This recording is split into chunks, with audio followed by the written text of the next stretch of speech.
Hi guys, my name is Jessica Cabrera and I'm the lead instructor at Sidekicks Family Martial Arts Centers in Lithia, Florida.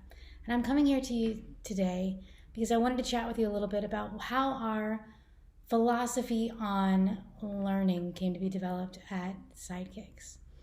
Mr. Cabrera and I are taking a continuing education course called Certified Pediatric Ninja Specialist, which sounds kind of funny, but actually is a really awesome course based on brain health in your kids.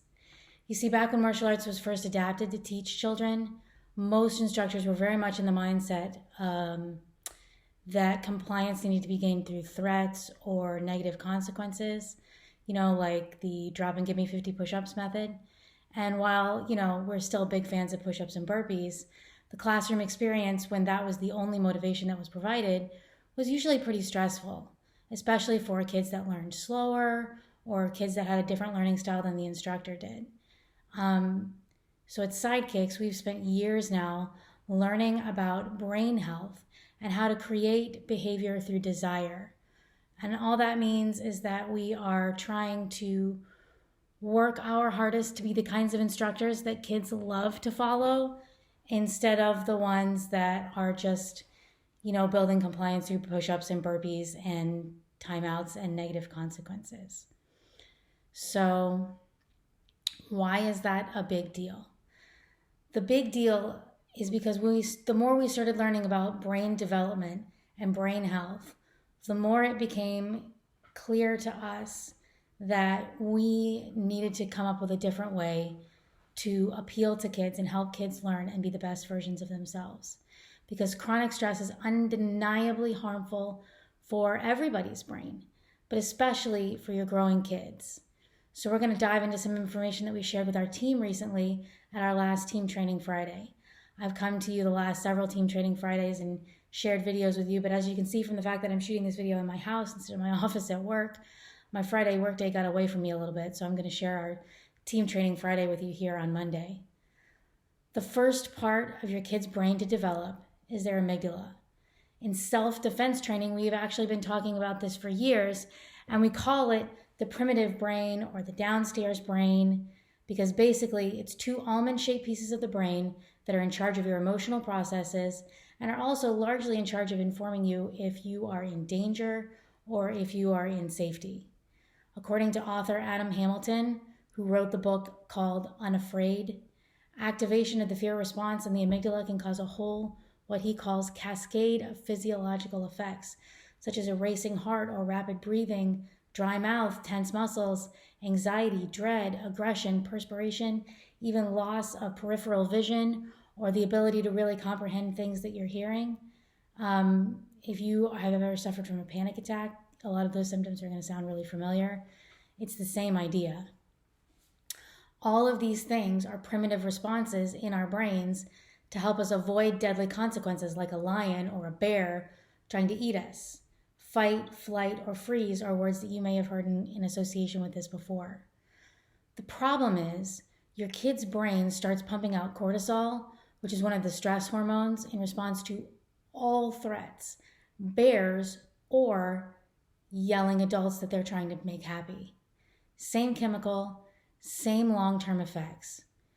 Short-term, it causes us to have trouble with memory recall, which is why we try to avoid the production of cortisol in a classroom, because we're trying to help your kids remember the things that we're teaching them every day. But long-term, it can lead to anxiety, depression, inflammation, even high blood pressure. None of these are things that we want our kids to be developing early in life.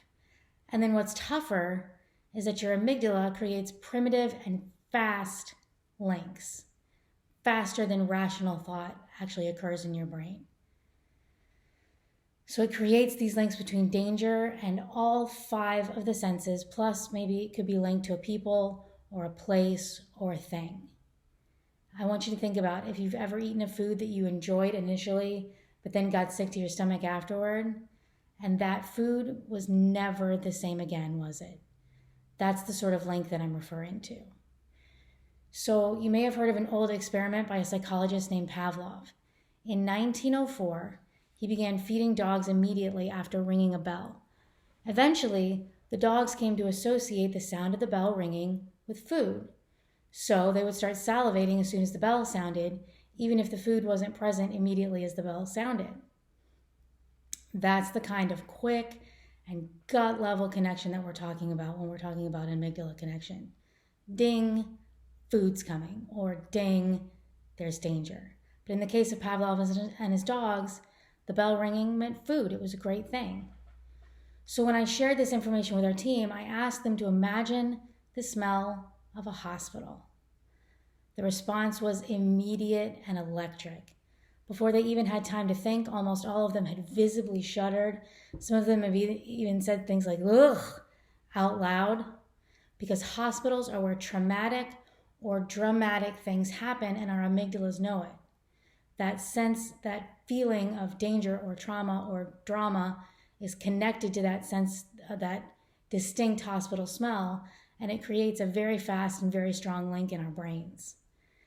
Our goal at Sidekicks, when we're building behavior by desire in kids, is to be more like Pavlov ringing the dinner bell than the 7-Up that my mom used to make me drink every time I got sick to my stomach when I was a kid. As you can imagine, as an adult, I do not drink 7-Up. It's gross, right? Kids who are anticipating a great experience that they know that we're going to help them have are kids who are not going to be held back by anything. They're also kids who are going to learn faster and retain more and build stronger community connections and basically be the best version of themselves that they can be. The best and brain healthiest ninjas possible. I went on to share more with our team about the effects of chronic and long-term stress on two more parts of the brain, the hippocampus and the prefrontal cortex. But in the interest of time, I'll save those for the next time we talk. I want to close here the same way that I did with our team, though. You remember Pavlov and the salivating dogs I talked about just a second ago? Most people, when they talk about that experiment, focus on the first half of the experiment, where the dogs connected the bell to the food and it was a great thing. But there was a second half of the experiment. Eventually, he went on to create what he called extinction. Not in the endangered animal sense, but rather in the breaking of that automatic response that he created in the first place. You see, after a while, he started ringing the bell and not producing any food. And after this went on for a while, the dogs no longer associated the bell equals dinner connection. And therefore, they stopped salivating at the sound of the bell. The connection became extinct. In other words, they unlearned their automatic response. Many of our kids have created strong connections between adults, classroom settings, peer groups, and their own safety or success. And some of those connections are great. Some of those connections remind them of times that they've been successful, but many of them are less so.